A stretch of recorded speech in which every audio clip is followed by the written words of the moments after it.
Então, gente, continuando aqui, a gente viu a questão da demanda de trabalho e a definição da quantidade ótima demandada de trabalho pelas firmas a cada nível de salário, né? Ou que é o mesmo salário máximo que as firmas se dispõem a pagar a cada nível de horas de trabalho contratado. E com relação à demanda de trabalho, nós podemos entender ela de duas formas. Primeiro, essa é a função de demanda de trabalho, está indicar a quantidade de horas de trabalho, ela é relativa à produtividade marginal do trabalho, da função, né? Ela é dada pela função de produtividade marginal do trabalho. Como a gente viu, teoricamente, para simplificar, a firma não tem poder sobre o W, o salário pago o salário pago pela firma, nem o preço cobrado pelo seu produto. As firmas são competitivas. Só para simplificar, mesmo que a firma tivesse poder sobre o salário e sobre o preço, então ela vai definir o salário e o preço, mas aí fica faltando a quantidade de horas de trabalho a ser contratada, né? Mas então a quantidade de horas de trabalho de trabalhadores a ser contratado é dado pela função de produtividade marginal do trabalho, dado o preço e o salário. E do jeito que a gente está escrevendo aí, do jeito que a gente está vendo, a gente está considerando o salário máximo que as firmas se dispõem a pagar, dado o preço do produto e a produtividade marginal, a função de produtividade marginal do trabalho. E vendo o problema dessa forma, a gente está considerando a demanda nominal de trabalho.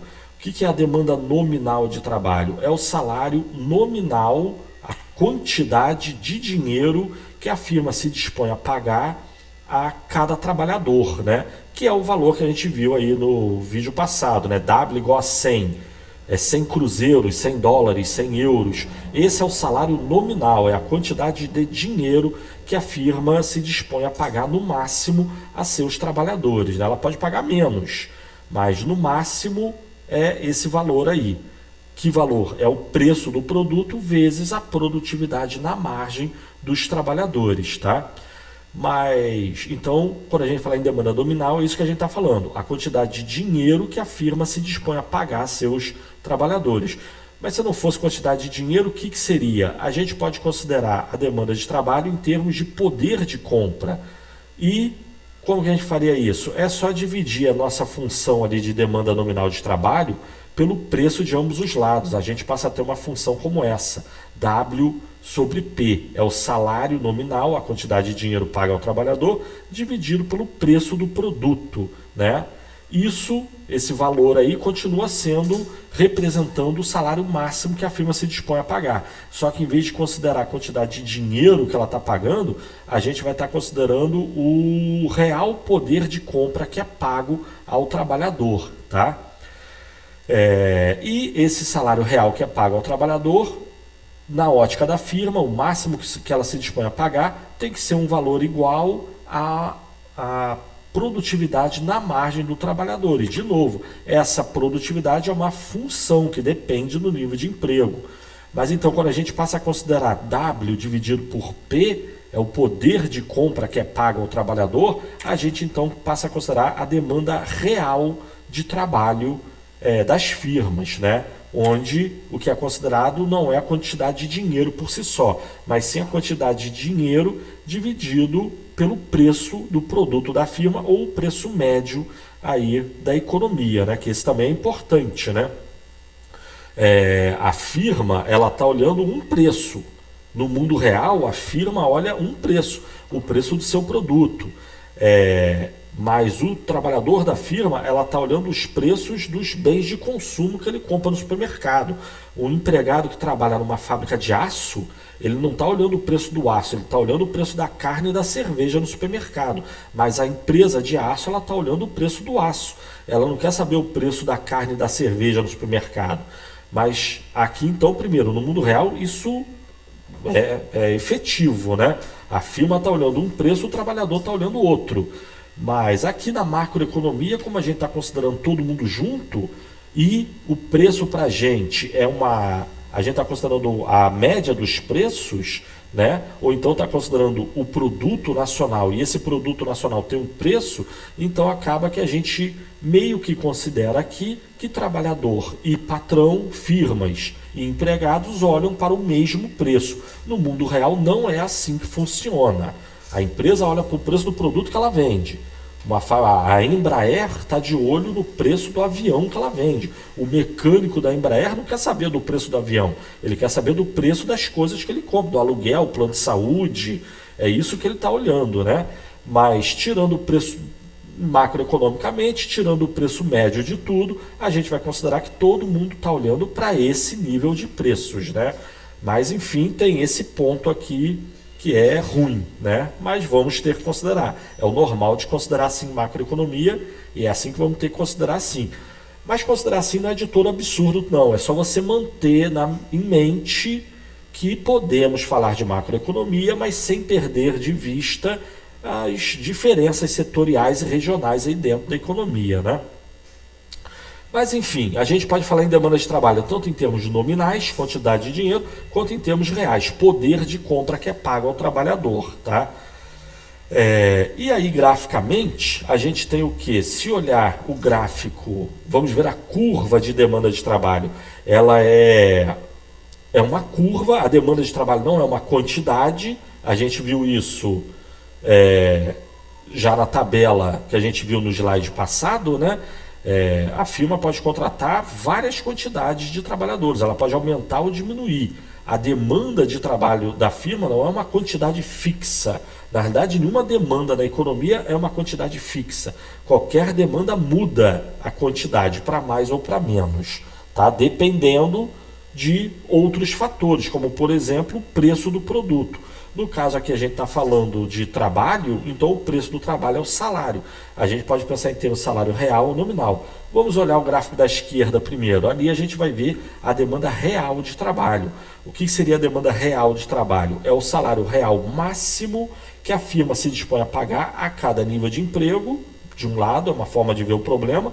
Outra forma é o número de horas de trabalho ou de trabalhadores que a firma se dispõe a contratar a cada nível de salário. É o mesmo problema sendo visto de dois lados, né? Mas então, vamos dizer que ao nível de salário real W1 sobre P1, W1 é uma certa quantidade de dinheiro, P1 também é um certo valor para o preço do produto na economia, né? O preço médio dos produtos na economia. A esse nível de salário, digamos que uma determinada firma e a economia como um todo se dispõe a contratar no conjunto das firmas, né, a economia como um todo, se dispõe a contratar uma certa quantidade de horas homens de trabalho, N1. Então, a esse nível de salário real, as firmas em conjunto se dispõem a contratar N1 trabalhadores, ou para contratar N1 trabalhadores, as firmas em conjunto se dispõem a pagar, no máximo, um valor igual a W1 sobre P1. Tá bom? É um salário real, é um poder de compra, uma certa quantidade de produto que é pago ao trabalhador. É o equivalente a uma certa quantidade de produto que é pago ao trabalhador.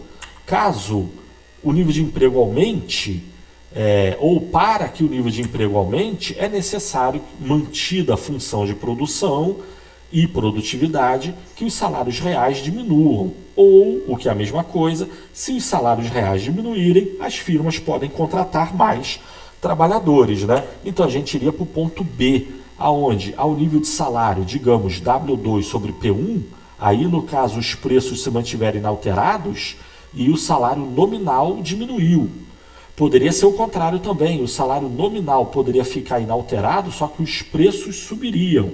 E ainda podemos ter uma combinação entre esses dois. Falar de salário real, nós temos que considerar tanto o dinheiro que é pago ao trabalhador, quanto o nível de preços da economia, né? E o salário real pode variar pela variação nessas duas variáveis. Mas aqui, considerando que o salário nominal diminua, então, mantido o nível de preço em P1, então há uma queda do salário real. Isso permite às firmas contratar mais gente para trabalhar. Ou, o que é o mesmo, para contratar mais gente é necessário que o salário real diminua, seja por queda no salário nominal, seja por aumento no nível de preço. E aí, traçando uma linha ligando esses dois pontos, nós temos a curva de demanda de trabalho. A demanda de trabalho não é nem N1 nem N2. A demanda de trabalho é essa curva que passa por esses dois pontos. E essa curva, como a gente já viu, ela é nada mais do que a função de produtividade marginal do trabalho, dado que o salário real que as firmas se dispõem a pagar, como a gente já viu, é igual à produtividade na margem dos trabalhadores. Então, a produtividade na margem dos trabalhadores representa a demanda de trabalho das firmas. Ela indica a produtividade na margem dos trabalhadores, indica o salário máximo que as firmas se dispõem a pagar a cada nível de emprego, tá certo? Então, mantida a função de produção e produtividade marginal, o nível de emprego, mudanças no nível de emprego levam a mudanças no salário real máximo que as firmas se dispõem a pagar. Se o salário real aumentar, mantida a função de produção, as firmas têm que reduzir o nível de emprego. Se o salário real diminuir, mantida a função de produção, as firmas podem aumentar o nível de emprego, tá certo? Mas isso pensando em termos de salário real. Se a gente pensar em termos de salário nominal no gráfico à direita, perceba que no eixo vertical aqui no gráfico à esquerda está W sobre P. No gráfico à direita está só W. W é a quantidade de dinheiro, salário nominal. W sobre P é o poder de compra efetivo que é pago ao trabalhador, né? Mas então, de novo, a um certo salário nominal W1, 1.000 cruzeiros, o conjunto de firmas se dispõe, o gráfico parece, né? A diferença é que no da esquerda é W sobre P, no da direita é W. Mas enfim, W é salário nominal. Ao nível de salário nominal W1, 1.000 cruzeiros, o conjunto de firmas na economia se dispõe a contratar N1 trabalhadores. Para haver aumento no nível de emprego, é necessário que haja uma mantida a função de produção e o preço dos produtos. Para que haja um aumento no nível de emprego, é necessário que haja uma redução no salário nominal.